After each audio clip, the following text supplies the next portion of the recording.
عمران خان کا NA 118 ننکانہ 2 سے خود ضمنی الیکشن لڑنے کا فیصلہ، کاغذات نامزدگی جمع کروا دیے۔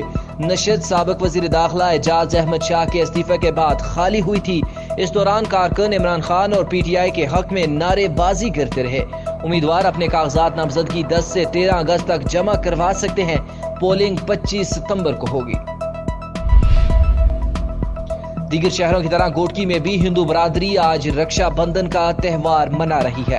رکشا بندھن کے دن بہنیں اپنے بھائیوں کو ہاتھ پر راکھی باندھ کر ان کی لمبی عمر کی دعائیں مانگتی ہیں اور پوجا کرتی ہیں۔ ہندو برادری کے تہوار کے موقع پر سیاسی سماجی رہنماؤں کی مبارکباد۔ دنیا میں پاکستان کی مثبت تصویر پیش کرنے کے لیے روڈ کراس اور وسیع بائکرز کلب کی جانب سے آزادی رائڈرز وہاڑی پہنچ کے شاندار استقبال کیا گیا۔ پاکستان زندہ باد کے فلک شگاف نعرے لگائے گئے۔ گروپ لیڈر ہمایوں ظفر کہتے ہیں، اس آزادی رائڈ کا مقصد دنیا کو بتانا ہے پاکستان خوبصورت اور پرامن ملک ہے۔ 14 اگست کو پاک فوج کے ساتھ مل کر پرچم کشائی کریں گے۔ فورٹ عباس میں میپکو کی بلوں میں ٹیکس کے نفاذ کے خلاف جماعت اسلامی اور سول سوسائٹی کا احتجاج، شدید نعرے بازی کی گئی۔ مظاہرین کہتے ہیں عوام فاقوں سے مر رہے ہیں، ناجائز ٹیکس عائد کر کے انہیں خودکشیوں پر مجبور نہ کیا جائے۔ حکومت ظالمانہ ٹیکس فوری طور پر ختم کرے۔ سوات میں امن و امان کی ابتر صورتحال پر عوام سڑکوں پر آ گئے، مختلف علاقوں میں ریلیاں نکالی۔ مظاہرین کہتے ہیں سوات ایک بار پھر 2009 کے حالات کی طرف جا رہا ہے، لیکن ہم دوبارہ ان حالات کے متحمل نہیں ہو سکتے۔ حکومت اور قانون نافذ کرنے والے ادارے فوری طور پر ایکشن لیں۔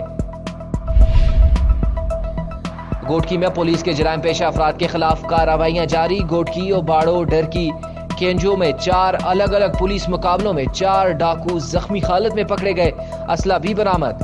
SSP گوٹکی تنویر حسین کہتے ہیں گرفتار ملزمان ڈکیتی، راہزنی، چوری، موٹر سائیکل چھیننے سمیت دیگر سنگین نوعیت کے مقدمات میں مطلوب تھے۔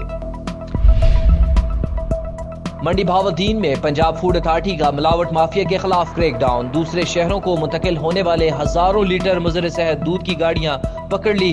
سیمپلز کا نتیجہ معیاری نہ آنے پر دودھ تلف کر دیا۔ DG food authority Shoaib Jadoon کہتے ہیں صوبہ بھر میں مضر صحت اشیاء فروخت کرنے والوں کو برداشت نہیں کیا جائے گا۔